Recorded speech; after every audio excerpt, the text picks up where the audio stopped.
नमस्कार भाइयों, मेरा नाम रोहित है। मैं एक रिकवर्ड एल्कोहलिक हूँ दोस्तों। हाय रोहित और भाई। हाय सर, हाय। ईश्वर की बड़ी कृपा है मुझ में कि आज के दिन मैंने किसी प्रकार का कोई नशा नहीं किया, खासकर दारू नहीं पी है। और जो मेरी सोब्राइटी आज के दिन, वो मेरे और मेरे भगवान के रिलेशन के ऊपर डिपेंडेंट नहीं, किसी इंसान के ऊपर डिपेंडेंट नहीं है। दोस्तों, कई दिनों बाद इस मीटिंग में जुड़ रहा हूँ। मेरे को पहले का टाइम याद था 9:30 का। मैं थोड़ा लेट हो गया, उसके लिए क्षमा चाहता हूँ। और बताता हूँ अपने बारे में यार, कि शराबीपन का रोग मुझे छोटी सी उम्र से मेरा बढ़ते गया। पहली बार 14 साल की उम्र में जब दारू पी थी, तो जो काम मैं खुद के लिए नहीं कर पा रहा था, वो काम दारू ने मेरे लिए किया यार। मैं स्टेज पे जाके डांस कर रहा था, मैं किसी से भी बेधड़ल्ले से बात कर रहा था, है ना। मेरे सारे डर गायब हो गए थे। मेरे को लग रहा था यार कि इस दुनिया में मैं भी कुछ चीज हूँ यार। और मैं 30 मार खाऊं भैया, मैं छोटी मोटी चीज हूँ, ऐसा मेरे को लगा। और पहले दिन शराबी नहीं बना दोस्तों। पहले दिन में मैंने 1-1.5 पैक पी हो गए यार दोस्तों के साथ में। और फिर 1-2 साल सोबर रहा मैं, है ना। और फिर उसके बाद कभी कभार ऐसे पिया, फिर और पिया। फिर ऐसे करते हुए जिंदगी में शराब आती रही। और शराब की मात्रा धीरे धीरे बढ़ने लगी यार, है ना। शराब मुझ पे हावी होने लगी। और दारू मेरे को फिर कांड भी मेरे साथ होने लगे यार। मेरे एक्सीडेंट होने लगे छोटे मोटे, बहसबाजी होने लगी, लड़ाई झगड़े होने लगे, घर में कलेश होने लगा, पैसे की दिक्कत, इज्जत की वॉट, सब लगने लगी। हम्म। इसी बीच में दिल्ली में नौकरी करने लगा यार, एक कॉल सेंटर में। 10वीं पास था मैं, घर छोड़ के भाग गया मैं। मेरे को लगा यार मेरे माँ बाप मेरे दुश्मन है। जो मेरे नशे के बीच में आया ना, वो मेरे को सबसे बड़ा दुश्मन लगा यार। जिसने बोला दारू छोड़ दे, दारू बंद कर दे, तेरे बस की नहीं है, तू पीता है तो ड्रामा करता है। तो मैंने बोला यार, मैंने उससे पत्ता ही काट लिया। मैंने बोला तू मेरा दोस्त नहीं आज के बाद, तू मेरा रिश्तेदार नहीं है यार आज के बाद, तू मेरा शुभचिंतक नहीं है भाई। और मैं दिल्ली में जॉब करने लगा, दूसरे के डॉक्यूमेंट में। और वहां मेरा एल्कोहलिज्म बढ़ा। और वहां पर मेरे को ऑफिस से धक्के मार के निकाला गया। 1-2 वार्निंग दी मेरे को, लेकिन फिर निकाल दिया गया। और ऐसे ही इंसिडेंट मेरे ना यार, आज मैं देखता हूँ कि यार शराबी मेरी समस्या नहीं थी यार। मेरा जो पर्सनैलिटी है ना, मेरा एटीट्यूड है, मेरी सोचने की जो प्रवृत्ति है, समझने की जो प्रवृत्ति है, जिस प्रकार से मैं लोगों के साथ पेश आता हूँ ना, वो बचपन से ही मेरा विकृत था यार। मेरे अंदर कैरेक्टर डिफेक्ट्स बचपन से ही थे। चरित्र के दोष ना मेरे अंदर कूट कूट के भरे थे, वो बचपन से ही थे। नहीं तो यार एक 14 साल की उम्र का लड़का घर छोड़ के भाग सकता है क्या। और इतना घमंडी था मैं। मैंने बोला, मैं नौकरी करने लगा यार, ऐसे ही मजदूरी टाइप की। और मैंने बोला, अब जब तक मैं मरेगा नहीं, मैं अपने घर पे जाएगा नहीं, अपनी शक्ल दिखाएगा नहीं अपने माँ बाप पे। मेरे माँ बाप इधर इश्तिहार पे इश्तिहार, पूरे रिश्तेदार ऑल ओवर द इंडिया ढूंढने में लगे हैं पागलों की तरह, है ना। और मैं इतना घमंडी, मेरा एटीट्यूड देखो आप। बचपन से मेरे अंदर कुछ ना कुछ कमी थी। उसके बाद जब मेरे को लाया गया, दोबारा से स्कूलों में एडमिशन कराया गया, लेकिन मेरा एडिक्शन बढ़ चुका था दोस्तों। तो उस टाइम मेरे को कोई भी नशा चाहिए था, दारू ही नहीं, और भी मेरे कई नशे थे, वो मैं करता था छोटी सी उम्र से ही। उनका नाम लेना यहाँ उचित नहीं है, लेकिन मैं करता था। पढ़ाई छूट गई दोस्तों, यारी दोस्ती छूट गई। यार दोस्त ऐसे हुए, चरसी गंजेड़ी शराबी चोर चक्के टाइप के, इस टाइप की मेरी दोस्ती बनने लगी। ऐसे पर्सनैलिटी मुझे अट्रैक्ट करती थी यार। मैं समय से पहले जवान होना चाहता था। मैं वो हर चीज पाना चाहता था जो मुझे समय से पहले मिले। और उसके लिए सीधा रास्ता नहीं, टेढ़ा रास्ता मैं अपनाता था। इसी बीच जब मेरे को कॉल सेंटर से निकाला गया, मेरे पिताजी फौज से रिटायर्ड हो गए थे। उन्होंने बोला यार थोड़ा पैसा लाया हूँ, मकान बनाते हैं, जमीन खरीद ली है मैंने, आजा। और इधर मकान के काम में थोड़ा ईंटों ईंटों में पानी डालेगा, थोड़ा देख रेख करेगा। और मैं वहां से आ गया। और जब मकान का काम फिनिश हुआ, मैंने देख लिया था सिविल में बहुत धक्के हैं भैया। सिविल की नौकरी में बहुत बहुत हिम्मत चाहिए, बहुत मेहनत चाहिए, बहुत सहनशीलता चाहिए। और मेरा 1-1.5 साल बचा था, लगभग 19-20 साल का मैं हो रहा था। तो फिर मैंने फौज की भर्ती ट्राई की। और भगवान की दुआ रहती है हमारे ऊपर कुछ खास ही, कि मैं सेलेक्ट भी हो गया फौज के अंदर। तो जिस दिन मेरी कसम परेड थी, उससे एक दिन पहले हमको बोला यार जाओ, आउट पास जाओ। 9 महीने की ट्रेनिंग मेरी पूरी हुई थी। और उस दिन मैंने इतनी पी, मैं और मेरे दोस्त ने। एक बोतल पूरी पी पी दी यार दोनों लोगों ने। और वो उल्टी उल्टी करने लगा, उसको पकड़ के फौज की पुलिस पकड़ के लाई। और मेरे को भी फोन आया मेरे यूनिट वालों से, मतलब जहाँ मैं ट्रेनिंग करता था, मेरे उस्ताद लोगों से, कि भाई तू कहाँ है, जल्दी आ जा, टाइम हो गया पूरा, क्या कर रहा है।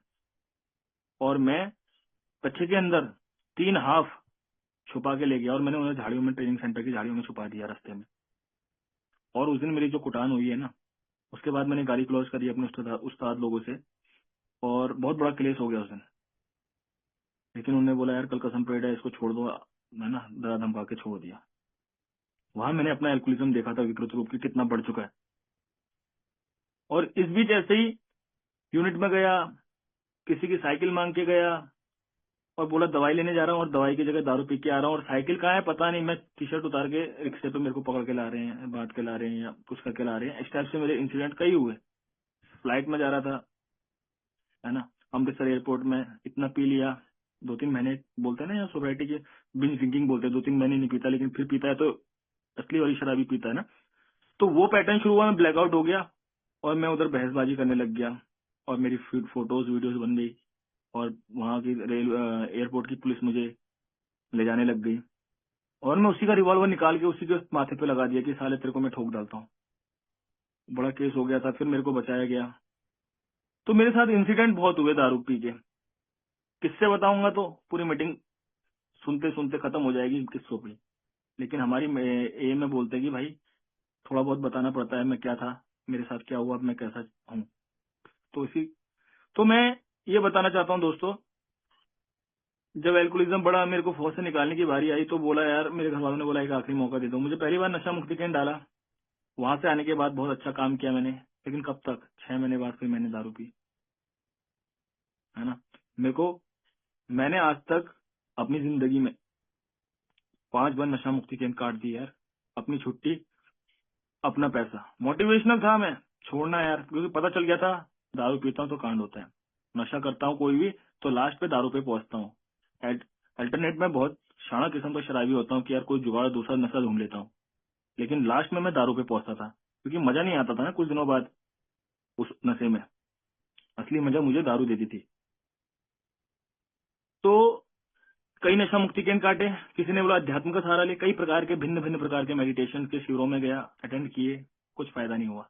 किसी ने बोला तुझे ये धर्म बदल ले, ये कर ले, इस बाबा के पास जा, ये ताबीज बांध ले, इस मुर्गे की, बकरे की, भैंसे की बलि दे, सब करवाई पूजा पाठ। मेरे घर वालों को लगा यार किसी ने मेरे बेटे को जादू टुटका कर दिया, ऐसा तो था ही नहीं, ऐसा तो था ही नहीं। बेचारे अपनी नाक कट रही थी तो वो छुपा रहे थे, बचा रहे थे, है ना। तो मैंने वो सब कोशिशें की जिससे दारू छोड़ सकता हूँ, लेकिन नहीं छोड़ पाया दोस्तों। लास्ट में वो दिन आ गया था, मुझे फौज से धक्के मार के निकाला जा रहा था। इसी बीच एक पेट्रोलिंग की ड्यूटी आई चाइना बॉर्डर पे, कुछ माहौल गर्म हो गया और मुझे भेजा गया वहां। तो वापस भी गए, तो इस समय पे वहाँ हालात बहुत गंभीर रहते हैं। तो मैं फिसल गया, 24 घंटे बारिश होती है, और मैं फिसला तो नीचे खाई की तरफ गिर गया। तो मेरे को चोट लग गई उंगलियों पे और हाथ पे, तो मेरी उंगलियां टेढ़ी हो गई। तो मुझे वहां से हॉस्पिटल भेजा गया, कलकत्ता कमांड हॉस्पिटल। और वहां से डॉक्टर ने मुझे बोला कि बेटा अभी ऑपरेशन कर रहा हूँ, अभी छुट्टी जा, आराम से जाके अपने तबियत ठीक कर। और जब मैं आया वापस छुट्टी, मेरी शादी हो चुकी थी तब तक, और पहली छुट्टी थी शादी की। और मैं सुबह से ही अपनी बीवी को दिखाने के लिए कि मैं दारू नहीं पीता हूँ, बियर पीता हूँ, सुबह से मेरा बियर चालू था। और मैं चरस गांजा भी पीता था, वो मेरे साथ साथ में वो भी चलता था, कॉकटेल।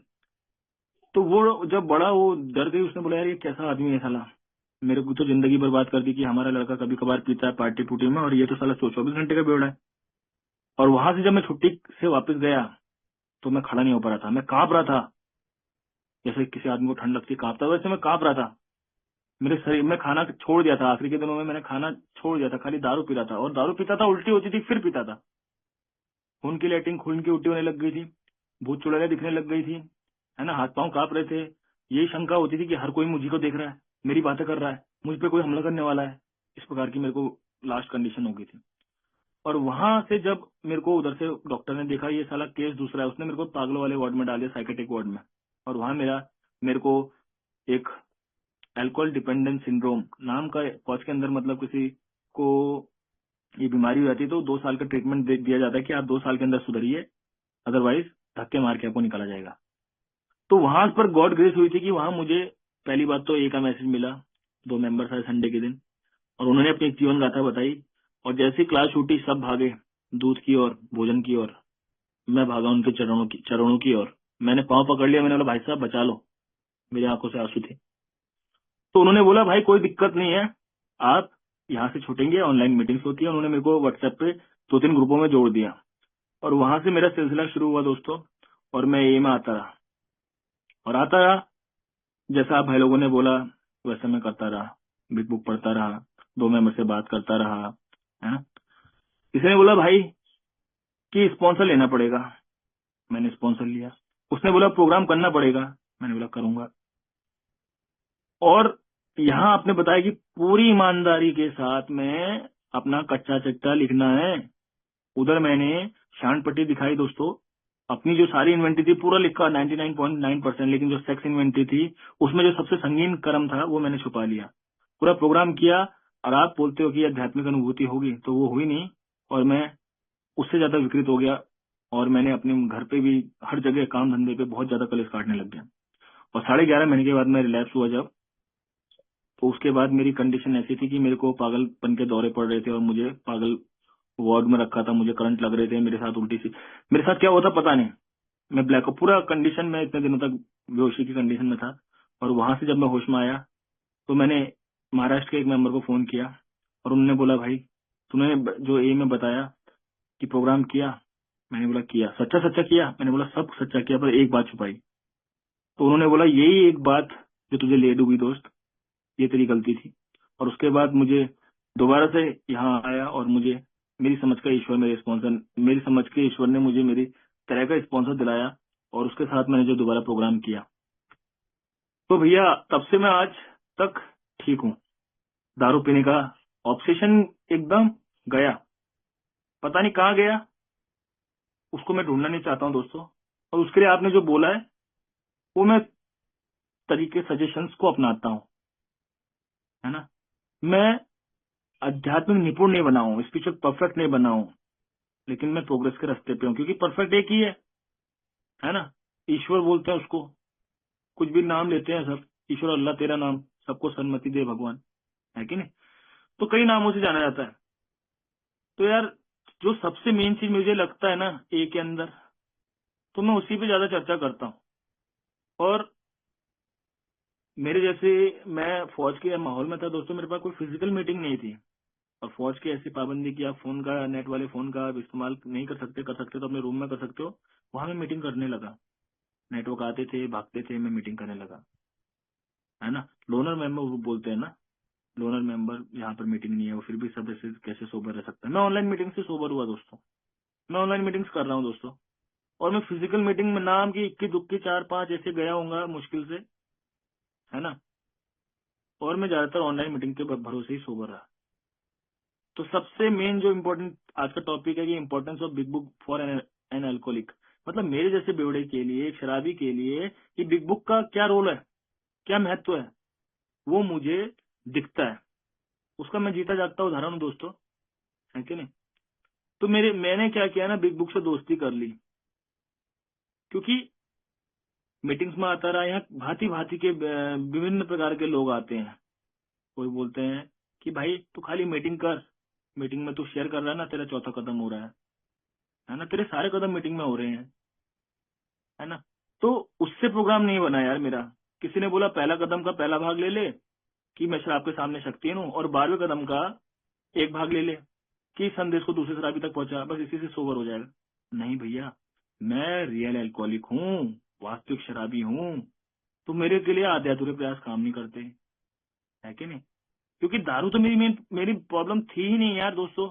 जब मैं यहाँ आया, जब मैंने प्रोग्राम को किया, जब मैंने आप लोगों को जाना, तो मुझे पता चला दारू तो खाली एक लक्षण है भाई, बीमारी कुछ और है ना। और जब तक उस बीमारी का इलाज नहीं करेगा, तेरी बीमारी फिर हमला करेगी।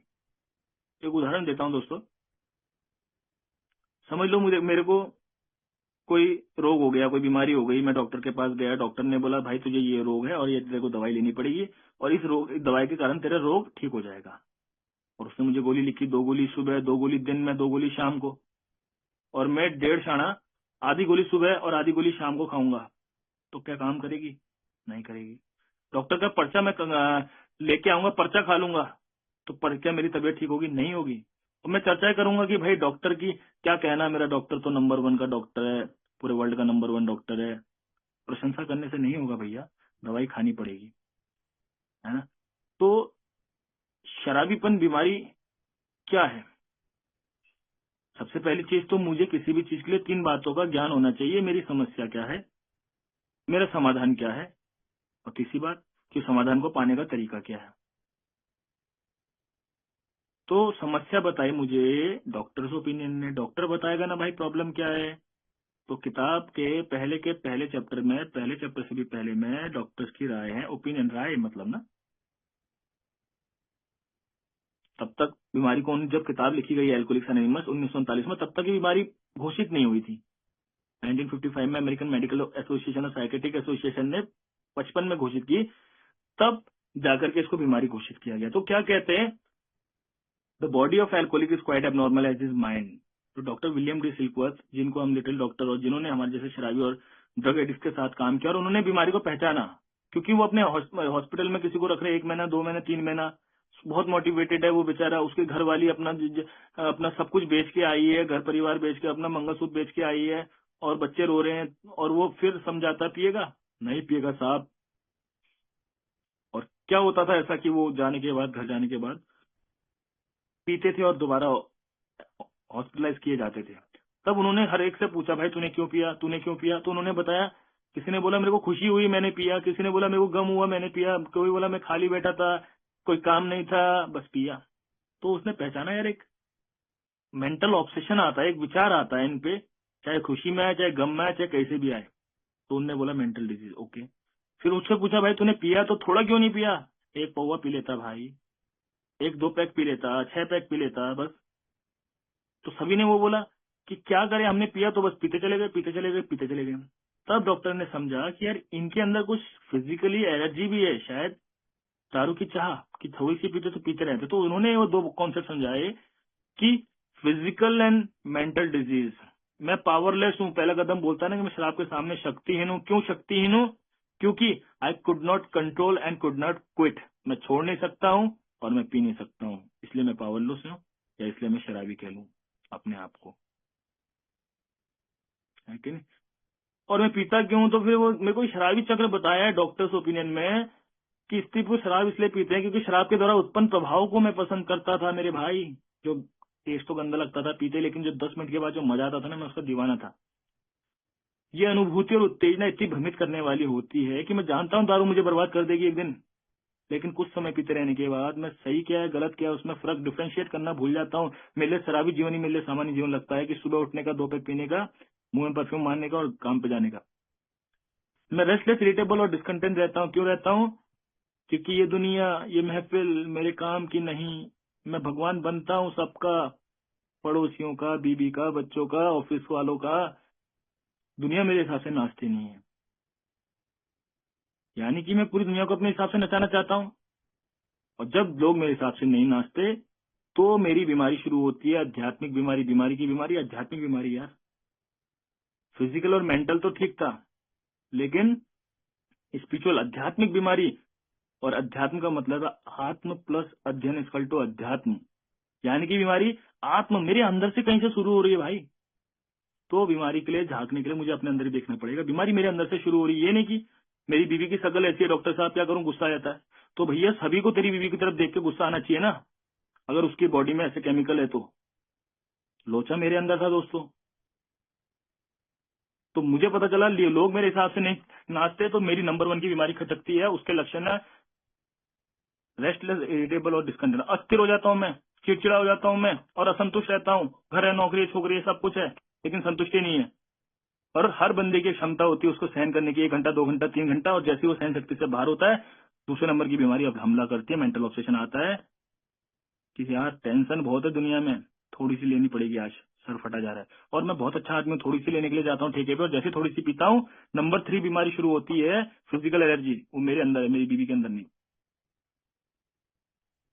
और जैसे ही फिजिकल एनर्जी शुरू होती है, मैं पीता रहता हूँ, पीता चले जाता हूँ, चौथे नंबर पे एक स्प्री पे चले जाता हूँ। स्प्री बोलते हैं एक समय को, कि कोई बंदा कितने दिन तक पीता है, और जिस दिन वो छूटती है, किससे छूटती है, बहुत बड़े कांड के साथ, फिर मैं पश्चाताप करता हूँ, कसमें वादे खाता हूँ कि आज के बाद नहीं पीऊंगा।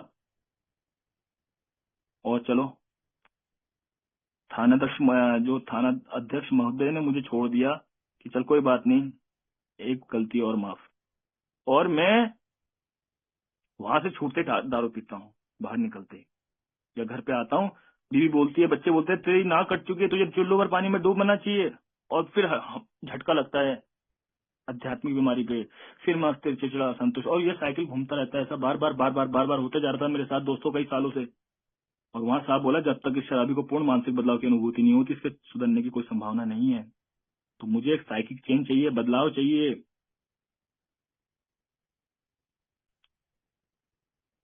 और वहां पर पहले कदम के वादे दिए दिए हैं कि जैसे ही मानसिक बदलाव होगा, यही शराबी रोहित जो अपने हजारों समस्या को सुलझाने में, सबसे पहले अपनी सारी समस्या को सुलझा लेगा। और खासकर शराब की बस शर्त भी है वहां लिखी हुई कि उसको कुछ साधन से नियमों का पालन करना पड़ेगा। साधन से नियम क्या है? ये 12 कदम। तो मेरी प्रॉब्लम बताई मुझे डॉक्टर विलियम डी सिल्कवर्थ ने, लेकिन इन डॉक्टर के पास सॉल्यूशन नहीं था।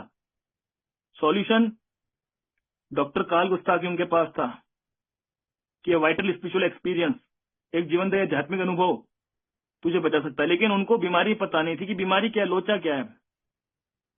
उनके पास हमारी जो देयर इज अ सॉल्यूशन में रोनाल्ड एच की कहानी बताते हैं ना, कि एक व्यापारी, रोनाल्ड एच क्या होता है, बहुत करोड़पति आदमी होता है विश्व का, वो शराबी हो जाता है भाई। तो वो उसको बोलते हैं कि भाई विश्व का नंबर 1 साइकेट्रिस्ट तुझे बचा सकता है, इस दुनिया का नंबर 1 साइकेट्रिस्ट है ना, और वही तुझे बचा सकता है, नाम है सिगमंड फ्रॉइड, उसके पास जा। अब उसके स्टूडेंट पूरे हो जाते हैं, बोलता भाई अभी तो मैं लूंगा नहीं। ऐसा कर, मेरे 2 चेले हैं, मेरा राइट हैंड और लेफ्ट हैंड, एक का नाम होता है डॉक्टर एडलर और दूसरे का होता है डॉक्टर कार्ल गुस्ताक्यों। एडलर भी बेचारा बिजी होता है, तो कार्ल गुस्ताक्यों के पास जाते हैं। कार्ल गुस्ताक्यों उनको 1 साल तक अपने ट्रीटमेंट हॉस्पिटल पे रखते हैं, और फिर इतना मोटिवेशनल होता है वो, मैं पीऊंगा नहीं पीऊंगा, और वो बाहर निकलते ही पीता है।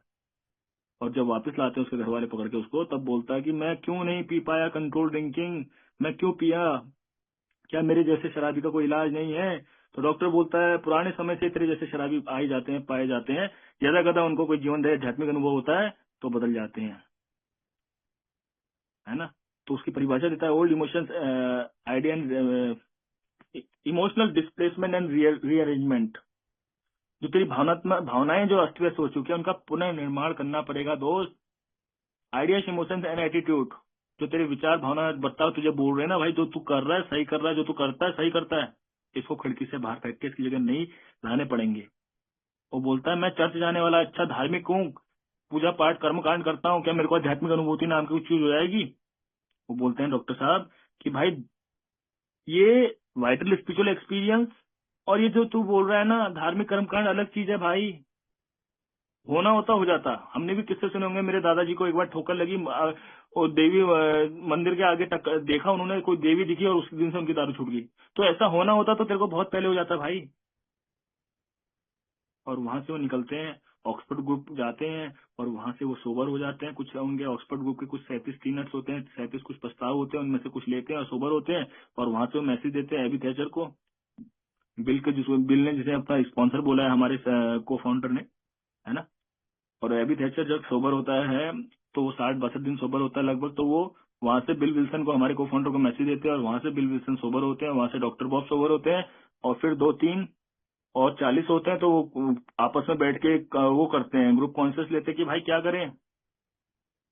तो उस समय ऑक्सफोर्ड ग्रुप में जाते हैं वो लोग मीटिंग में, तो उन लोगों को वो लोग डिसीजन लेते हैं कि भाई 3 डिसीजन लेते हैं। पहला डिसीजन लेते हैं कि हम ऐसा करेंगे, एक हॉस्पिटल बनाएंगे, हमारे जैसे शराबियों को कोई नहीं पूछता, उसमें हॉस्पिटल में रखेंगे, बढ़िया से उनका इलाज करेंगे, उनकी जो कमियां है उनको पूरा करेंगे, ओके। दूसरा ऑप्शन क्या है? हम मिशनरीज तैयार करेंगे, अच्छे अच्छे वक्ता बोलने वाले लोग तैयार करेंगे, और वो पूरे देशों में जाएंगे और अच्छे अच्छे वो जा करके जानकारी देंगे कि शराबीपन एक बीमारी है और ऐसे ठीक होने का तरीका है, ओके। तीसरा क्या है? तो उन्होंने देखा यार ऑक्सफोर्ड ग्रुप में कई किताबें लिखी जाती हैं, तो क्यों ना हम भी अपनी एक किताब लिखे। हाँ यार, हम 40 लोग भी इस प्रॉब्लम से ठीक हुए हैं, प्रॉब्लम सॉल्यूशन, तो हम एक किताब लिखेंगे। और वहां से किताब लिखी जाती है, और 1939 में हमारी पहली किताब छपती है। और आज भी कई किताबें छप चुकी है, पहला एडिशन, दूसरा, तीसरा, चौथा, पांचवा भी आने वाला है, बोल रहे हो, है ना। तो जो 164 पन्ने में जो रिकवरी प्रोग्राम है, जहाँ पर बंदा बदल जाता है एकदम से, दारू गायब हो जाती है, बंदा ही 180 डिग्री में पूरा चेंज हो जाता है। तो वो सॉल्यूशन हर किताब में सेम है, बस जो बदलाव आया है कहानी के सेक्शंस में आया है। उस टाइम कैसे कैसे मेंबर आते थे, आज कैसे कैसे मेंबर आते हैं। तो मेरी प्रॉब्लम है कि मैं शक्तिहीन हूँ, पावरलेस। पहले कदम में बोला ना मैं शक्तिहीन हूँ। शराब के आगे, उसके आगे डैश भी दे रखा है, उसमें जो चाहे घुसा सकते हो आप, लगा सकते हो आप। और मेरा सॉल्यूशन है, सीधी बात है कि मुझे शक्ति चाहिए, समाधान भी है। और समाधान क्या है? ऊपर शक्तिहीन हूँ तो नीचे समाधान, सॉल्यूशन है शक्ति। चलो ठीक है, दूसरा कदम। शक्ति को पाने का तरीका क्या है? 3 से 12 कदम, एक्शन के स्टेप। एक्शन, मुझे एक्शन करना पड़ेगा। स्पॉन्सर ने चौथे चैप्टर तक पढ़ाया। पहला चैप्टर में बताया डॉक्टर्स ओपिनियन, पहला चैप्टर आया। उसके बाद बिल की कहानी। बिल की कहानी क्यों पढ़ी मैंने? क्योंकि मेरे को ना यार, एक शराबी दूसरे शराबी को समझ सकता है, किताब में लिखा भी है कि व्हेन एक शराबी दूसरे के साथ अपना एक्सपीरियंस और होप शेयर करता है तो रिकवरी बिगन्स, वहां सोसाइटी शुरू हो जाती है। तो पहले चैप्टर में बिल की कहानी है, वो मुझे चैप्टर आइडेंटिफिकेशन देता है कि एक शराबी किस तरीके से दारू उसकी बढ़ती है और कैसे उसका बर्बादी होती है और कैसे उसको एक मैसेज मिलता है और वो उस पर एक्शन करता है और वो ठीक हो जाता है। और उसके बाद में मेरे को अगला चैप्टर बताया कि देयर इज ए सॉल्यूशन, एक ही इसका समाधान है भाई। एक देयर इज ए सॉल्यूशन बोले तो इसका एक ही समाधान है। और वहां मुझे पता चला कि भैया हम सब मीटिंग में क्यों आ रहे हैं, क्योंकि सबकी समस्या सेम है और सबका समाधान भी सेम है। यहाँ कोई ये बात नहीं कर रहा मेरी शादी करवाओ, मेरी प्रॉपर्टी दिलवाओ, मुझे लड़की ढूंढवाओ, है ना। यहाँ सब शराबीपन की बात करते हैं। और जो समाधान 1935 में बिल और डॉक्टर बॉब ने लिया, जिससे लोग ठीक हुए, वही सॉल्यूशन आज की 2025 में कोई माई का लाल, कोई माई की लाडली, कोई बहन, कोई गे लेस्बियन लेगा, हर कोई सोबर होगा। किताब बोलती है really have you seen a person fail who has thoroughly followed our path. हमने शायद ही किसी बंदे को असफल होते देखा जिसने हमारा रास्ता अपनाया हो और वो बर्बाद हुआ हो या वो फिर पिया हो। ऐसा नहीं, एक भी नहीं देखा है भैया। पहले के समय में 75 किताब में दिया, लेकिन ओल्ड टाइमर्स बताते हैं मोर देन 90% सोब्रिटी रेट था। जो बंदे आते थे सोब्रिटी में पाते ही थे, क्योंकि उनको शुरू के दिन से स्पॉन्सर को पकड़ाया जाता था कि इससे इसके टच में रहिए, जो बताए वैसा करिए, है ना। आज के दिन बोलते हैं भैया पहले 90 डेज ले, समझ सीख कि मैं शराबी हूं या नहीं हूं। अरे एक स्टेप 1 साल में करने का। अरे relax is a part of recovery. जब तक गिरेगा नहीं फिर झाड़ के उठेगा कैसे? अरे भैया मैं गिरता है तो मैं उठने के काबिल नहीं रहता ना। मुझे किताब में 5 प्रकार के शराबी बताए कि भाई तू देख अपने आप को इनमें से किसी में आ रहा है, किसी में भी। पहला था ऐसा मानसिक रोगी जो भावनात्मक रूप से अस्थिर था, हमेशा ख्याली फ्लॉ बनाता रहता था, रहता है मतलब, और पश्चाताप की भावना होती है उसके अंदर और कभी डिसीजन नहीं ले पाता, छोड़ नहीं पाता है। यस, मैं भी ऐसा ही था, अपनी भावनाओं में व्यस्त रहता था, पर कभी उछलता था, कभी रोता था, कभी हंसता था, है ना। मेरे भी डिसीजन होते थे, दारू छोड़ दूंगा, छोड़ के दिखाऊंगा, लेकिन छोड़ नहीं पाया। दूसरा है डिनाइल में, अरे भाई मैं आप जैसे बेवड़ा नहीं हूँ, है ना। ब्रेन बदलता है, जगह बदलता है, हालत बदलता है, जज्बात बदलता है, लेकिन कुछ काम नहीं आता, फिर पीता है। क्या ऐसा था? यस, ऐसा भी था। तीसरा है कुछ समय सोबर रहता है, उसके बाद में फिर पीता है। मतलब 6 महीने 1 साल में भी सोबर रहा और फिर मैंने पिया और फिर बर्बादी की। चौथा है निराश, सन की किस्म का है, सनक थी मेरे अंदर भी। यस, अपने छत से कूदने की कोशिश करता था, मर जाऊंगा सालों, तुम सबको फंसा दूंगा। अपना हाथ में चाकू मारता था, देखो मेरे पे हमला किया इन लोगों ने, है ना। बीवी से झगड़ा होता तो गैस खोलता था, अपने ऊपर मिट्टी तेल डालता था, बीवी के ऊपर मिट्टी तेल डालता था। यस, इस प्रकार का मैं भी था। और 5 और प्रकार के शराबी हर काम में नंबर 1 है, जब तक पिएगा नहीं तब तक अच्छा नंबर 1, पति नंबर 1, भाई नंबर 1, और पीने के बाद कमीना नंबर 1। कैसा था? यस, सभी लक्षण थे मेरे अंदर भैया। आपको तो बोल रहा है, आप किसी में भी आ जाओ, देख लो अपने आप को। मोर अबाउट अल्कोहलिज्म में मुझे पहले पैराग्राफ में बताता है द आइडिया दैट, हर शराबी की एक सनक रहती है कि किसी दिन किसी समय वो दारू को कंट्रोल करके उसका मजा लेगा। हर सब शराबी की सबसे बड़ी सनक होती है कि इस बार मैं 2 पैक पियेंगा, चिकन खाएंगा, सो जाएगा। और इस भ्रम पे उस कदर अटके रहता है कि पागलपन और मौत तक पहुंच जाता है, दिवालिया हो जाता है, लेकिन इस बात को नहीं छोड़ मानता कि मैं शराबी बन चुका हूँ। भैया मैं उन आदमी की तरह हूं जिनकी टांगे कट चुकी है और टांगे दोबारा नहीं आएगी। और ना ही ऐसा कुछ ताबीज है, ऐसा कोई ट्रीटमेंट है जो मुझे सोशल ड्रिंकर बना दे। लेकिन मैं हमेशा सबको दिखाऊंगा कि मैं सोशल ड्रिंकर हूँ। देखो आज कंट्रोल में पी के दिखा रहा हूँ, देखो आज तुम्हारी तरह पी के दिखाता हूँ। तो भैया मैं मर जाता हूँ लेकिन इस भ्रम को नहीं छोड़ पाता हूँ, क्योंकि शराबीपन बीमारी का रहस्यमय पहलू ही ये है कि इच्छा व्यवस्था कितनी ही क्यों ना हो, मैं दारू को अपने बलबूते पे छोड़ नहीं पाता हूँ। मेरे घर वालों को पता है कि मैं असामान्य हूँ, सामान्य आदमी से नहीं हूँ।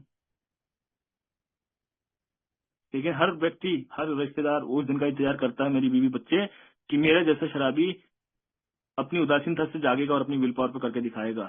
लेकिन ये भी कटु सत्य, अगर मैं रियल अल्कोहलिक हूँ तो शायद ही मेरी जिंदगी में कभी ये दिन आए, क्योंकि हर शराबी के जीवन में एक ऐसा समय आता है जब दारू छोड़ने की सबसे गंभीर इच्छा भी उसके लिए कोई काम नहीं करती है, और जब तक उसको पता चलता है तब तक कई भैंस पानी में, तब तक सब बर्बादियां हो जाती दोस्त। तो यहाँ मुझे मीटिंग्स में आने का मौका मिलता है, तो मेरे को आइडेंटिफिकेशन मिलता है यहाँ कि भैया यस, क्या इनमें से मैं एक हूँ? यस का मुझे जो चाहिए जो इनके पास है, क्या उसे पाने के लिए मैं कुछ भी करने के लिए तैयार हूँ? भैया मैं कुछ नहीं करूंगा, मेरी बीवी ना बड़ी संस्कारी है, उससे 16 सोमवार के व्रत रखवाऊंगा, पूजा पाठ करवाऊंगा, आप कर लो, मैं कुछ नहीं करूंगा। भैया करना तो मुझे, बीमारी मुझे लगी है, भूख मुझे लगी है, मैं बोलूँ बीवी तू खा ले, प्यास मुझे लगी, मैं बोलूँ भैया आप पी लो पानी, मेरी प्यास कैसे बुझेगी, मेरी भूख कैसे मिटेगी? भाई बीमारी मुझे लगी है तो दवाई मुझे लेनी पड़ेगी। है पूजा पाठ कब तक काम आएंगे? कहीं नहीं काम आएंगे भाई।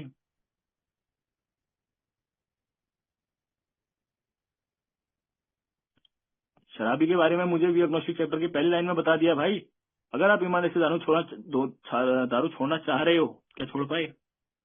नहीं छोड़ पाया।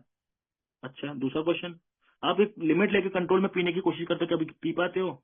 नहीं भैया, आज तक रोज यही सोचता था 2 पैक पियेंगे, चिकन खाएंगे, सो जाएंगे। तो किताब बोलते दिन प्रोबेबली आर एन एल्कोहलिक, आप संभवतः शराबी बन चुके हो। अगर यदि ऐसी कंडीशन आपकी है तो आप उस बीमारी से ग्रस्त हो जिसका इलाज केवल एक आध्यात्मिक अनुभूति कर सकती है। आज के दिन 20 क्वेश्चन, 12 क्वेश्चन, 44 क्वेश्चन, 100 क्वेश्चन हर ग्रुप ने अपने निकाल डाले हैं भाई, कि आप शराबी हो या नहीं, टिक लगाओ, ऐसा करो। किताब ने मेरे को 2 ही क्वेश्चन बोला है कि नहीं? तो शराबीपन बीमारी के लक्षण, ना पी पा रहा हूँ कंट्रोल में, ना छोड़ पा रहा हूँ अपने बलबूते पे, तो इलाज है एक आध्यात्मिक अनुभूति मुझे बचाएगी। तो आध्यात्मिक अनुभूति किधर होगी? 12वें कदम के पहले भाग में मेरी इन सारी शंकाओं को दूर कर दिया है। 10वीं पास पढ़ाई लिखा किया हूँ दोस्तों, लेकिन इतनी बात समझ गया, वहाँ लिखा है कि इन कदमों के परिणाम स्वरूप आध्यात्मिक जागृति हुई। अच्छा जी, जो भाई जो बहन 1 से 11 कदम करेगा तो 12वें कदम पे पहुंचते पहुंचते उसके अंदर आध्यात्मिक जागृति नाम की चीज हो जाएगी। पीछे आध्यात्मिक अनुभव में लिखा है, क्या होता है आध्यात्मिक अनुभव? पर्सनैलिटी चेंज इज सफिशिएंट, व्यक्तित्व में बदलाव ही शराब से रोग मुक्ति के लिए काफी है, और ये हर बंदे में अलग होता है। रोहित को अलग, सुमित को अलग, गीता को अलग, सीता को अलग। लेकिन फिर भी क्या बताया गया वहाँ कि हमारे पुराने सदस्य ने जब 12 कदम किए तो उनको एक अंदरूनी शक्ति का स्रोत मिला, जिसे वो अपने से बड़ी उच्च शक्ति बोलते हैं। हायर पावर कौन? हायर पावर एक अंदरूनी शक्ति का स्रोत है, मेरे अंदर है। मीटिंग का ताला हायर पावर नहीं है, बिग बुक मेरी हायर पावर नहीं है, मेरी माँ मेरी हायर पावर नहीं है, मेरा स्पॉन्सर मेरा हायर पावर नहीं है। वहाँ लिखा है अनसस्पेक्टेड इनर रिसोर्स, जिसको हम बयान नहीं कर सकते, भीतरी ऊर्जा का स्रोत है वो। और इस उच्च शक्ति के प्रति जागरूकता ही आध्यात्मिक अनुभव का सहारा है। जिस दिन इस उच्च शक्ति के प्रति मैं जाग जाऊंगा कि ये शक्ति मेरे अंदर ही है भाई, ये मेरी हायर पावर ये मेरे अंदर है, जिस दिन मैं जाग जाऊंगा उस दिन मेरा आध्यात्मिक अनुभव हो गया। परिभाषा वही है। और वहां बोलता है कि किसी को आध्यात्मिकता शब्द से दिक्कत लेने की जरूरत नहीं भाई।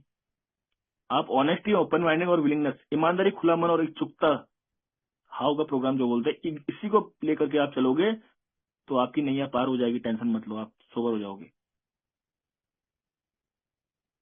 प्रॉब्लम प्रॉब्लम प्रॉब्लम ने मुझे बताया, पहला दूसरा कदम मेरे को इन चैप्टरों ने बताया, वी एग्नोस्टिक तक, कि भाई तेरी समस्या है, ऐसा है वैसा है। वे मोरा बटल कुछ ने मुझे 3 कहानियां बताई।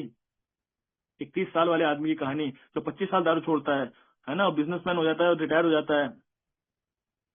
30 साल जब पी रहा होता है तो बहुत खतरनाक बेवड़ा बनता है। उसको पता है कि जब मैं पीऊंगा तो मैं बर्बाद हो जाऊंगा, लेकिन उसका सपना होता है। और वो उस विल पावर पे दारू छोड़ के, पता नहीं किसी कसमे वादे पे विल पावर पे दारू छोड़ता है, 25 साल छोड़ के रखता है और रिटायर होता है। और 2 महीने में कुत्ते से हालत, हॉस्पिटलाइज, रिहैब, 4 साल में जितना कमाया होता है सब लगा देता है, कुत्ते की मौत मारा जाता है। वहां मुझे बताता है, पता चलता है उस कहानी से कि भाई अगर मैं सोच रहा हूँ कि मैं भी करके दिखा सकता हूँ इच्छा शक्ति पे इसकी तरह, तो काम नहीं करेगी। जिम की कहानी बताता है, 35 साल तक की उम्र तक भाई ने दारू नहीं छोड़ी होती है, सॉरी दारू नहीं छुई होती है, उसके बाद पीता है। इतना खतरनाक कंडीशन होती है, और एजेंसी, कार की एजेंसी का मालिक होता है यार, पुश्तैनी मिली होती है उसको, सब बेच डालता है ना। नशा मुक्ति केंद्र में डालते हैं, वहां से एक मेंबर के टच में आता है और वहां बोलते हैं प्रोग्राम करना पड़ेगा, आधे अधूरे प्रयास करता है, पहला लेता है, दूसरा लेता है, तीसरा कदम लेता है भाई वहां तक, और आगे के कदम नहीं लेता है, और फिर बर्बाद होता है, फिर पीता है और पूरा चौपट हो जाता है।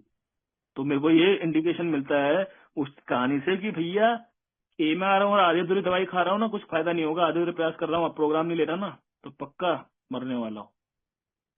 फ्रेड की कहानी में मेरे को पता चलता है, फ्रेड की कहानी बोलता है ना, अकाउंटिंग पार्टनर होता है और वो भी दारू पी करके कांड करता है। पहली बार बोलता है, जब उसको पहली बार डाला जाता है नशा मुक्ति केंद्र में घर वालों ने द्वारा, तो बोलता है मेरी नसों को आराम देने आया, हाथ पांव कांप रहे, बुढ़ापा सा आ रहा है, क्योंकि कॉलेज आने वाले बच्चे होते हैं ना उसके। डॉक्टर बोलता है जितना तू समझ रहा है ना, उससे ज्यादा तेरी कंडीशन खराब है। और वो एक ही मीटिंग में मेंबर्स के टच में रहता है, सब समझ जाता है प्रोग्राम। अरे भाई मैं तो ए को जान गया, पूरी बी बुक मेरे को रट गई, सब कुछ समझ गया मैं, अब मेरे साथ ऐसा होगा नहीं, ज्ञान देने के लिए धन्यवाद, हाथ जोड़ के चल देता है। और बिजनेस डील में जाता है और खुशी में पीता है, करोड़ों का बिजनेस डील कंफर्म हो जाती है, खुशी में पीता है। तो ये नहीं सोचो भैया मेरा अब तक गया नहीं भाई, रोहित भाई आप तो इतना बर्बाद होके आए हो, हम तो बर्बाद हुए नहीं भाई, जाएगा सब। किसी का जल्दी जाता है, किसी का कम जाता है, किसी का ज्यादा जाता है, कोई नीचे जाता है, कोई ऊपर जाता है, लेकिन जाएगा। शादी पर बीमारी, बढ़ते जाने वाली बीमारी, बीमारी के 3 लक्षण बोले हैं डॉक्टर्स ने, क्रॉनिक, प्रोग्रेसिव, फैटल। क्रॉनिक क्या, बार बार लगने वाली बीमारी, कभी 3 महीने 6 महीने बाद फिर लगती है। प्रोग्रेसिव क्या, वर्सन ओवर टाइम, आपकी बद से बदतर हालत करती जाएगी बढ़ते समय में। और फैटल क्या, किल्स इफ अनट्रीटेड, अगर इलाज नहीं तो मौत ले लेगी, जान ले लेगी आपकी बीमारी। तो वो एक ऐसा समय आता है शराबी की जिंदगी में कि वो, उसके कोई मानसिक बचाव उसे बचा नहीं पाता है, कोई विचार उसको बचा नहीं पाएगा, किसी की दुआ, उसकी बीवी, उसका स्पॉन्सर को फोन कर रहा है, सब पीने का मन कर रहा है, क्या करूं क्या करूं, कुछ नहीं बचा पाएगा उसको। एक मेंटल डिफरेंस का है, एक हायर पावर, एक कुछ शक्ति दे सकती है उसको, केवल अपने से बड़ी शक्ति बचा सकती है। दूसरे कदम ने बोल दिया है मुझे कि विश्वास पैदा किया कि मुझसे बड़े मानसिक एक शक्ति मेरे मानसिक स्वास्थ्य को सुधार सकती है। इसकी मतलब अपन हेड़ा है, अपन की हिली हुई है, इंसैनिटी है ना मेरे अंदर। Yes, repeating the same mistake over and over again and expecting a different result. हर बार ये गलती करता हूँ और सोचता हूँ इस बार दारू मेरी बाल भी बांका नहीं कर सकती है, तो ये इंसैनिटी है। उन चैप्टरों ने मुझे बताया कि क्या चीज मुझे तीसरे कदम पे जरूरत पड़ेगी, आगे के चैप्टर में 5वें कदम में बोला हाउ इट वर्क्स, कैसे दवाई असर करती है। आइए आपको बताते हैं। भैया प्रोग्राम किताब में है, प्रोग्राम स्पॉन्सर के पास नहीं है कि जेब में है, ले भाई ये करना वो करना। यहाँ बहुत से स्पॉन्सर ऐसे मिलेंगे जो आपको ज्ञान दे देंगे, बड़ा अटूट ज्ञान दे देंगे, आपको भी लगेगा यार मेरा स्पॉन्सर तो भगवान है। भैया प्रोग्राम किताब क्यों लिखी गई, क्योंकि उनको पता था कल के दिन माउथ टू माउथ जो होता है मैसेज, थोड़ा डिस्टर्ब, किसी से थोड़ा जो मैसेज होता है वो सही नहीं हो जाता, थोड़ा भिन्न हो जाता है मैसेज, एक्चुअल मैसेज जो होता है वो विभाजित हो जाता है, तो बढ़ जाता है। तो सॉल्यूशन होगा आगरे में, लोग बोलेंगे घाघरे में। तो उन भाई लोगों ने उसी समय देख लिया, उन्होंने किताब लिख डाली।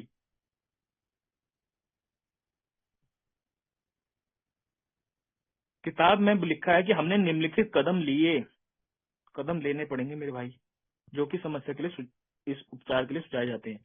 मुझे मैं बोलूं किताब में भाई मैं 12 कदम पढ़ रहा हूँ, मैं उसकी आरती उतार रहा हूँ, होगा नहीं, समझ रहा हूँ नहीं भैया, कदम लेने पड़ेंगे। अगर आपको रिकवर होना है तो कदम लेने पड़ेंगे मेरे भाई। और वहां तीसरे कदम का कॉन्सेप्ट समझाया कि मेरी इच्छा, मेरी शक्ति, मेरी सोच वैसे मेरी समझ के ईश्वर को देनी पड़ेगी। और वो तीसरा कदम क्या है कि क्या मैं आगे कदम करने के लिए तैयार हूँ, मेरी अपनी सोच और अपनी एक्शंस को अपने से बड़ी शक्ति में चला देता हूँ, क्योंकि वहां मुझे पता चलता है कि स्वयं की इच्छा पे चलने वाला जीवन कभी सफल नहीं हुआ। और ऐसी सोच रखते हुए हर व्यक्ति में हमेशा, हर व्यक्ति वस्तु परिस्थितियों के साथ हमेशा टकराव में रहता था, चाहे मेरे उद्देश्य क्यों न कितने अच्छे क्यों ना होते हैं। और वहां मुझे बताया गया कि एक शराबी क्या है, एक एक्टर की तरह होता है जो सब कुछ अपने हिसाब से करना चाहता है। डायरेक्टर भी खुद ही बनता है, cameraman, choreographer, makeup man, stage भी अपने हिसाब से करने की कोशिश करता है। वहां मेरे को बोलता है quit playing God, it didn't work. भगवान बनना बंद कर दे, काम नहीं कर रहा। स्वार्थीपन, आत्म केंद्रितपन ही मेरी समस्या की जड़ें थी, और उसी से सैकड़ों प्रकार के भय, खुद का भ्रम, स्वार्थ, आत्मदया के सहारे मैं अपने सब पे चढ़ने की कोशिश करता था, और उसका प्रतिकार करते थे। भाई लोग एक बार लात खाएंगे, 2 बार खाएंगे, बार बार थोड़ी खाएंगे। और मैं गम में चले जाता था। तो वहां मुझे जब चौथे कदम के लिए बताया कि भाई तीसरे कदम का, जब थर्ड स्टेप की प्रेयर ले मैंने मेरे स्पॉन्सर के साथ की, हे प्रभु मैं आज स्वयं को आपके चरणों में समर्पित करता हूँ, वाली जो प्रार्थना जो मैंने ली, तो मुझे बोला भाई घुटने पे प्रार्थना लेने से कुछ नहीं होगा, इस प्रार्थना का कुछ इफेक्ट नहीं होगा। जो डिसीजन लिया ना मैंने, आज के बाद मेरी जिंदगी के डायरेक्टर आप होंगे, और ईश्वर ही होंगे, और ईश्वर मेरे स्वामी, मैं उनका कर्मचारी हूँ, मेरे पिता मैं उनका बच्चा हूँ। तो खाली इतना बोलने से कुछ नहीं होगा, मुझे एक्शन लेना पड़ेगा, और उन रुकावटों का सामना करना पड़ेगा जिसके जो मेरी समस्या का कारण थी। और वहां मुझे पता चला भैया कि मेरी प्रॉब्लम्स जो थी वो मेरे चरित्र के दोष निकल के आए। हर इंसान को इस निसर्ग ने 3 प्रकार की प्रवृत्तियां दी थी जिंदा रहने के लिए, समाज की, सुरक्षा की, और सेक्स की, ताकि अपने वंश बढ़ाए। समाज हो, अपने घर परिवार वालों को सुरक्षित रखे, नौकरी वोकरी करे। सामाजिक प्रवृत्ति से मैंने लोगों से खुन्नस पाली, पहली रिजल्टमेंट की इन्वेंट निकल के आई। सुरक्षा की प्रवृत्ति से मेरे अंदर कैरेक्टर डिफेक्ट निकल के आए, डर के। और सेक्स तो मेरा हमेशा ही संगीन रहता है, दिल मांगे मोर, एक से काम चलता नहीं है ना, तो चीज बड़ी है मस्त मस्त, बस इस प्रकार की मेरी प्रवृत्ति निकल के आई भैया। मुझे पता चला भैया दारू एक लक्षण थी, है ना, जो मेरी प्रवृत्तियां थी उनका जो मैंने मिस यूज किया, उसकी वजह से मेरे अंदर जो कैरेक्टर डिफेक्ट जो हैं वो बहुत लंबे समय से चले आ रहे हैं, और वो बहुत ज्यादा विकृत हो चुके हैं।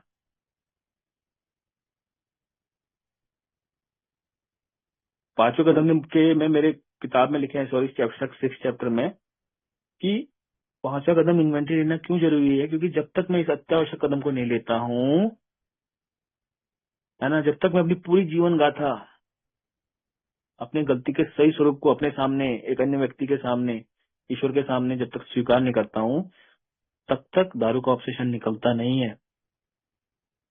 और बगैर कुछ छिपाए पूरी जीवन गाथा मुझे बतानी पड़ती है कि मेरा सेक्स इन्वेंटरी में कितने नाम है, कैसे था, फियर की इन्वेंटरी में कितने प्रकार के डर हैं, समाज में मेरी कितनों से रिजेंटमेंट है ना, कितनों को मैंने टोपी पहना है, कितना लोन चल रहा है, कितना क्या चल रहा है। जब मैं पूरा अपनी इन्वेंटरी ली, तो मुझे को देखा यार, इस पृथ्वी में मैं जहां जहां गया ना, हर किसी से मुझे खुन्नस थी, हर चीज से मुझे डर था, हर जगह मैंने वासना फैलाई, हर जगह वो धोखा दिया, टोपी पहनाई। तो जब तक मैं, मेरे अंदर भैया, आप लोग बोलते हो कि ईश्वर अंदरूनी शक्ति का शोध मेरे अंदर है, तो क्यों नहीं मिल रहा था, क्योंकि मेरे अंदर बहुत सारा राड़ा भरा पड़ा था। और जब तक मैं अपने अंदर को सफाई नहीं करूंगा ना, उस ईश्वर का प्रकाश मेरे अंदर नहीं आएगा जो मेरी दारू की ऑब्सेशन से दूर कर पाए।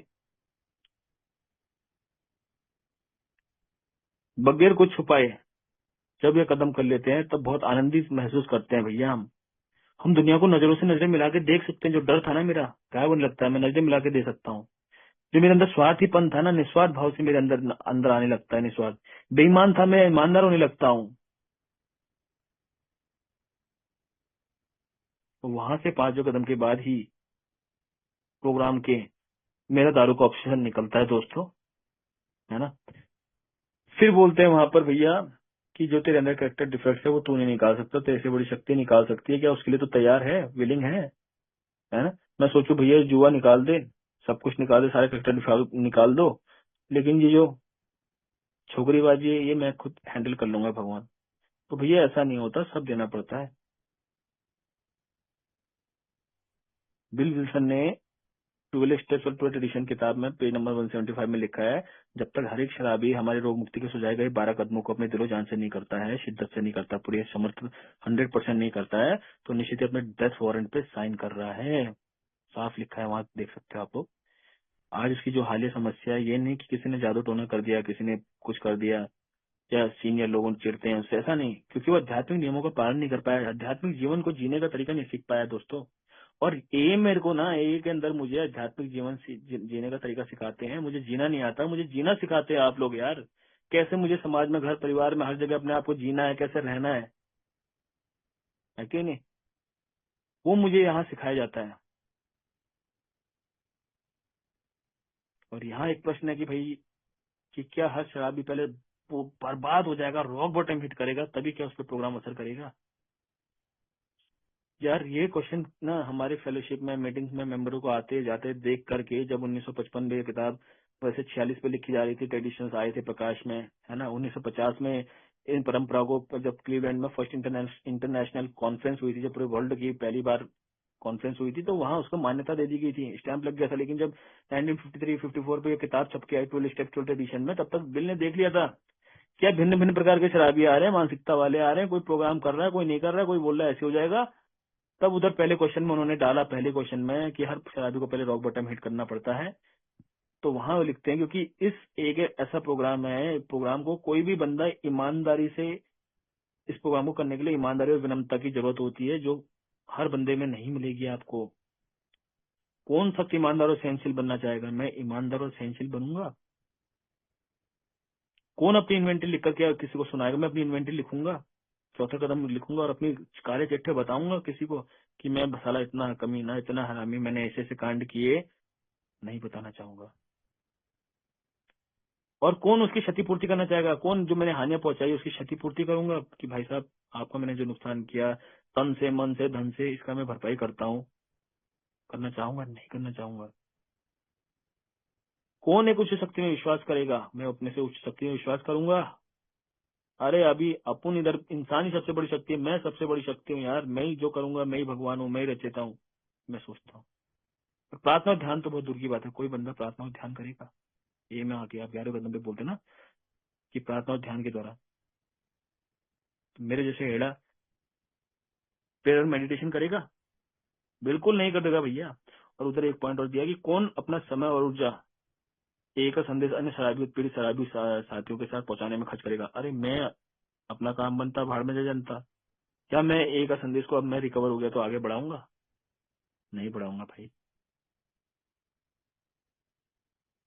तो भैया वहां लिखा है कि जब तक उसे मजबूरन ये सब कुछ करना पड़ेगा, अगर उसे जिंदा रहना है तो ये सब चीज मजबूरन करना पड़ेगा, मेरी मजबूरी है भाई, मुझे करना ही पड़ेगा अगर मुझे जिंदा रहना है तो। शराबीपन की मार की वजह से मैं ये में आता हूँ और यहाँ मुझे बीमारी के घातक रूप के बारे में पता चलता है, और तभी मैं सब कुछ करने के लिए तैयार हो जाता हूँ जो मैंने बातें पिछली अभी कही, जैसे कि मृत्युशय पे व्यक्ति करता है, मरता क्या नहीं करता। इस निष्ठुर तलब से छुटकारा पाने के लिए मैं कुछ भी करने के लिए तैयार हो जाता हूँ। जो ये खतरनाक ऑब्सेशन है ना, जो मेरा, दारू शरीर में बाद में आती है, लेकिन जो मुझे बुलाती है ना, बुलाती है मगर जाने का नहीं, लेकिन फिर भी जाता हूँ। लेकिन वो मेरी मेन प्रॉब्लम है, उस ऑब्सेशन से मेन बचने के लिए मैं कुछ भी करने के लिए तैयार हो जाता हूँ दोस्तों। तो मैं जब ये कदम करता हूँ, 8 कदम पे लिखता हूँ अपने, मतलब ये इन्वेंटरी लिखी, मैं करेक्टेड डिफेक्ट देने के लिए तैयार हुआ। 8वें में मैंने उसी चौथे कदम की इन्वेंटरी में से देखा किन किन को मैंने हानि पहुंचाई है, मैं तैयार होता हूँ 8वें में। 9वें में जाता हूँ डायरेक्ट समेंट करने के लिए, आमने सामने, सिवाय उनके साथ में कि वो उसमें बताया गया कि जो सेक्स इन्वेंटरी में कुछ रह गया है ऐसा, उस पे स्पॉन्सर से पक्का पूछ के जाना है। ये नहीं कि साहब शीला से मेरा लफड़ा था, है ना, उसको मैंने शादी का एंजॉय फुल किया, लेकिन शादी के टाइम में नाट गया, मैं मना कर दिया नहीं कर सकता हूँ, तू मांगलिक है, मैं हूँ शुद्ध साधक शाकाहारी, है ना। तो इसके कोई भी बहाना बना के जो मना कर दिया, तो उसके दिल पे जो हर्ट हुआ, अब मैं उसको बोलने जाऊंगा कि चल एमएट्स पे नाम तो उसका आया, चलता हूँ। उसने बताया होगा अपने पति को कि एक रोहित था, उसने मेरे साथ ऐसा किया, तो घंटी बजाऊंगा, बोलेगा कौन? रोहित, आ जा बेटा, तेरा तो कई सालों से इंतजार कर रहा था। और ऐसा धोएगा, ऐसा करेगा कि मैं रिलैप्स, दर्द है और दर्द की दवा दारू है, मैं रिलैप्स हो सकता हूँ। और क्या पता शीला बोली कि चल छोड़ पुरानी बातों को, एक बार फिर से याद दिला दे वही रात, है ना, और फिर वही गलती करूंगा। एक बार चस्का लगता है तो फिर लगता है दोबारा, एक बार और, एक बार और उससे गली मोहल्ले वालों को तो बेचारे परेशान हो रहे हैं, उनको तो घास भी नहीं डालती होगी शीला, तो बोलेगा यार रोहित बार बार क्या कर रहा है, और ऐसी फील्डिंग सेट करेगा, ऐसा मारेगा, ऐसा पेलेगा दोस्त कि फिर लैप्स होऊंगा। तो बोला है, सिवाय ऐसे मुद्दों पे जहाँ किसी अन्य की क्षति पहुंच सकती है, तो सेक्स इन्वेंटरी का मुद्दा है, वहां मुझे देखना है ना। और वहां मुझे स्पॉन्सर के मार्गदर्शन पे चलना है। अभी ज्ञानी नहीं बनना है तो ज्ञानी नहीं बनना, बन चुका है मेरे भाई। और वहां मैंने किया 9वां कदम, और 9वें कदम के वादे बोलते कि अपने विकास की अवस्था में अगर मेहनती है तो आधी दूरी तय करने से पहले हम अचंभित रह जाएंगे, तो तब जाके वादे पूरे होते हैं। बंदा बदल जाता है। साइकिक चेंज जो बोलते हैं ना, आध्यात्मिक अनुभव, आध्यात्मिक जागृति यहाँ से हो जाती है बंदे की, पूरा बंदा बदल जाता है कि नहीं। और हमें तुरंत इस बात का एहसास होता है, सबसे बड़ा वादा है उसमें, कि जो काम हम स्वयं के लिए नहीं कर पाए वो काम हमारे लिए ईश्वर करने लगता है। तो जो काम मेरे नहीं हो पाए वो ईश्वर करने लगता है। अभी 9वें कदम के बाद बंदे की छाती के बटन खुल जाते हैं कि हो गया यार, अभी इतना आध्यात्मिक अनुभूति बहुत है।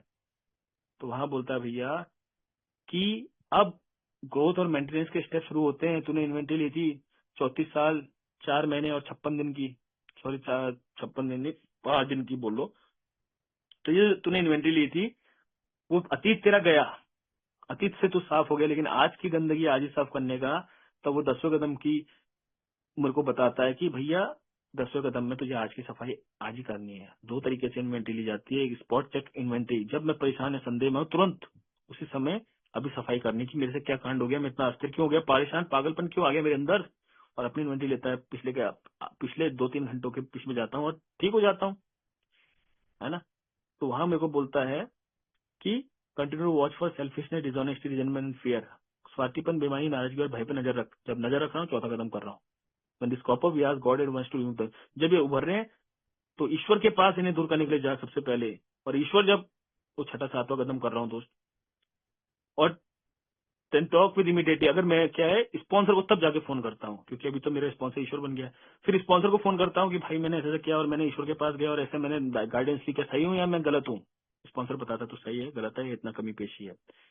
और make amends if you harmed anyone, 8वां-9वां कदम भी अभी कर लेता हूँ। अगर मैंने किसी को कष्ट पहुंचाया तो तुरंत का तुरंत माफी मांग लेता है, ये नहीं कि 2 साल बाद मांगूंगा, अभी का भी, है ना। और इस तरीके से मैं पेश आता हूँ, है ना। और दूसरी इन्वेंट्री जब रात में हम आराम करते हैं उस समय पूरे दिन की समीक्षा लेते हैं।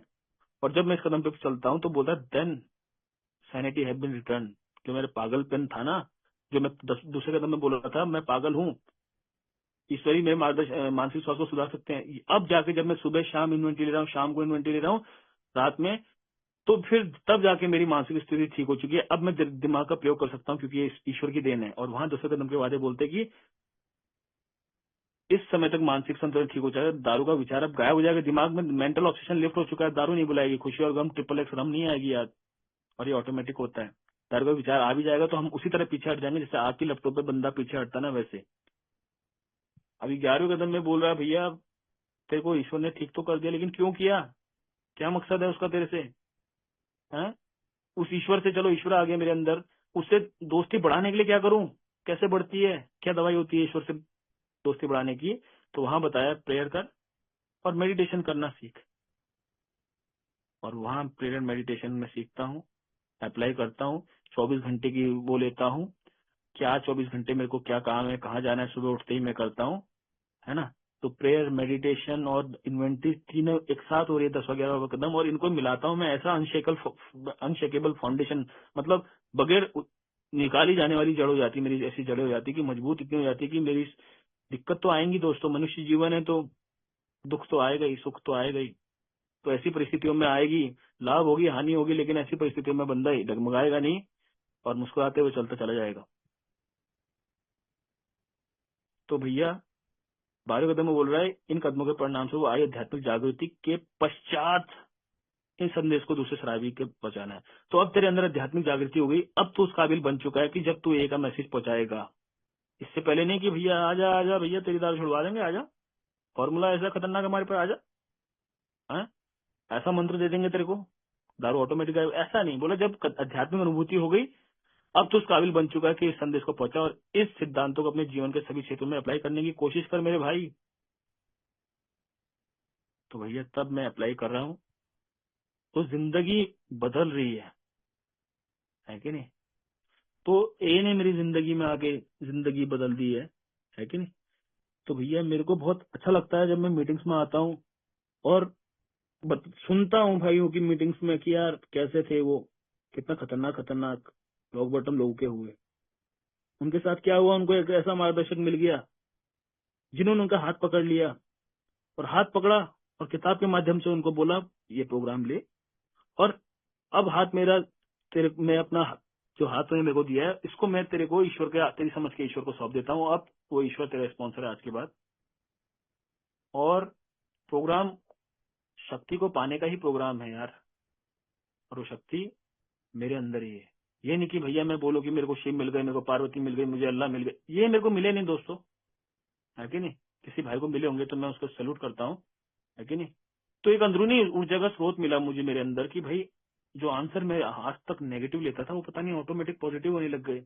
जो मन में अशांति थी, जो पागलपन था, जो दारू का खिंचाव था, जो हर नेगेटिव चीजों का खिंचाव था, वो खत्म हुए जा रहा है, हुए जा रहा है, हुए जा रहा है। ये नहीं बोल रहा हूँ कि मैं संत बन गया हूँ, है कि नहीं। बिगुओं में लिखा है कि हम संत नहीं है भैया, मैं बना नहीं हूँ, लेकिन हम आध्यात्मिक विकास के मार्ग पे चल रहा हूँ। और वो परम शांति की जो बोलते हैं ना 4 डायमेंशन, बिल की कहानी में बोला कि बिल को 4 डायमेंशन में आया, और उसके बाद में और एक और देयर इज इसी में देयर इज अ सॉल्यूशन में भी बताया कि एग्जिस्टेंस ऑफ 4 डायमेंशन, चौथे आयाम में पहुंच गया जिसके बारे में हमने कभी सोचा नहीं था। क्योंकि देयर इज अ सॉल्यूशन में पेज नंबर 25 में लिखा है कि there is a solution almost none of us like the self searching. इसका एक ही समाधान है कि हम में से कोई भी अपने भीतर झांकने की कोशिश करता नहीं। चौथा 5वां कदम द लेवलिंग ऑफ प्राइड लिखा है वहां पर कि अपने घमंड को कम नहीं करना चाहता। Of the restriction to those harm उधर लिखा है कि 8वां 9वां कदम नहीं करना चाहता, जो कि समस्या के सफल और पूर्ण इलाज के लिए 100% निहायत जरूरी है। और जैसे हमने किया तो हमें मन की शांति मिली और हम अस्तित्व के उस चौथे आयाम पे ऐसे पहुंच गए जिसके बारे में हमने कभी सपने में नहीं सोचा था कि ऐसी जिंदगी हो सकती है। तो भाइयों यहाँ 3 ही आयाम बोले जाते हैं, फिजिकल, मेंटल और स्पिरिचुअल। चौथा आयाम तो जिस बंदे को हो गया तो वो जिसको बोलते हैं आत्मा है, उससे भी आगे की बात होती है कि परम ज्ञान, परम ज्ञानी वो बन जाता है। तो वो 4 डायमेंशन की एक झलक उसको मिलने लगती है, थोड़ा मजा स्वाद मिलने लगता है, थोड़ा उसका खुशी मिलने लगती है। तो फिजिकल डायमेंशन बढ़िया हो रहा है दोस्तों, मेंटल डायमेंशन अच्छा है, स्पिरिचुअल डायमेंशन अच्छा है, बहुत अच्छा है। और 4 डायमेंशन के मार्ग पे चल रहा हूँ दोस्तों। जिस दिन हो जाऊंगा उस दिन मुक्त हो जाऊंगा सभी दुखों से, सभी पीड़ाओं से, सभी चीजों से मुक्त हो जाऊंगा, जन्म मरण के खेल से मुक्त हो जाऊंगा दोस्त। तो ये सब एक ही बदौलत हुआ दोस्तों। ना मैं बेवड़ा बनता, लाखों में एक होता है बेवड़ा, खुशकिस्मत होता है, ये नहीं कि हर घर में मिल जाता है, लाखों में एक होता है बेवड़ा। और उसपे उससे बड़ा होता है कि उसको मैसेज मिल जाता है यार, कुछ ऐसे मैंने पुण्य कर्म किए होंगे कई जन्मों में कभी कि मुझे यार एक शुद्ध प्रोग्राम मिला जिसने मुझे अपने गिरेबान में झांकने के लिए बोला, भाई दुनिया में मत देख।